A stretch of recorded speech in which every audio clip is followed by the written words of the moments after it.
Et j'ai envie de vous faire partager quelques informations et quelques sentiments. Des informations tout d'abord.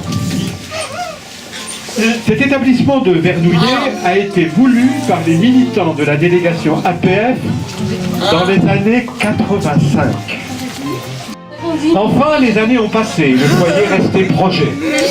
Il fallait avancer ou renoncer. Des courriers et le dossier que nous défendions en 93 un peu partout. Ce dossier vous appartient, je vous le laisse.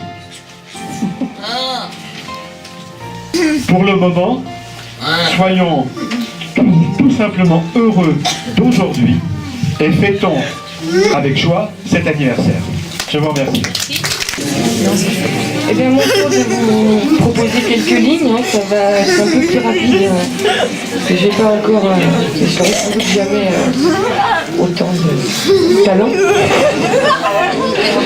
Non, simplement pour vous dire que le 15 décembre prochain, ça fera 10 ans que le foyer a ouvert ses portes. Donc on le fête une semaine en avance. Et durant ces 10 années, le personnel a eu à cœur de proposer un accompagnement de proximité aux résidents. Ce ne fut pas toujours facile. Des bons nombres de professionnels encore présents peuvent dire à quel point et témoigner de leur souci d'attention, de considération pour les personnes accueillies, faire preuve d'engagement auprès d'elles.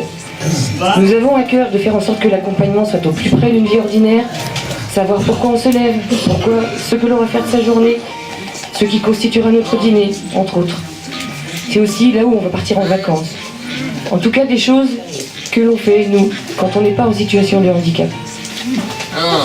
Nous avons fait ensemble un bout de chemin et il ne faudrait surtout pas se satisfaire de ce qui existe.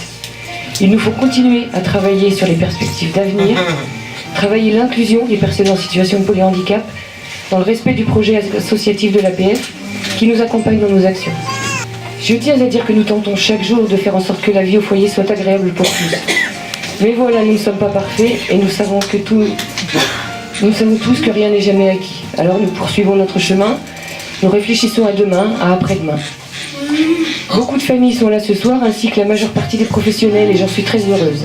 Parce que c'est tous ensemble que nous allons continuer à écrire l'histoire, et chacun apportera sa pierre à l'édifice encore, pour que les adultes puissent vivre ici le mieux possible.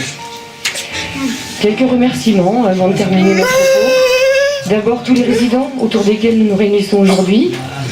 Des remerciements à tous les professionnels qui, quelle que soit leur place, accompagnent les résidents ici et dans le quotidien et de façon vraiment sympathique.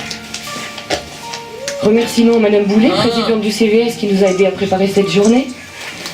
Remerciements à une équipe départementale APF, par la présence de Monsieur Prié, aujourd'hui délégué départemental et qui m'accompagne de près ou de loin depuis 30 ans. Par la présence de Catherine Labbé, qui en tant que directrice de la délégation APF participe à de nombreux mouvements pour que les personnes en situation de handicap puissent avoir une vie la moins compliquée possible. Par la présence de Geneviève Maillère, directrice du SAMSA et CESAD. Et Pascal Robin, directrice de la résidence Jacques Bourgarel, avec lesquels nous partageons nos réflexions. Remerciements à l'équipe régionale de l'APF, en la personne d'Éric Lefrançois, qui n'est pas là ce soir, mais qui m'accompagne quand même en toutes circonstances avec empathie. Et à Marion Porta, qui est là, responsable régionale de l'offre de services, avec laquelle nous travaillons toutes ces notions d'inclusion et de mode de vie. Et c'est quelque chose qu'on va commencer à réfléchir en 2014. Voilà. Je vous souhaite une très belle soirée d'anniversaire à tous. Et puis je vous invite à faire un petit tour dans l'établissement, voir l'expo photo dans le couloir, et puis le diaporama, et puis c'est tout.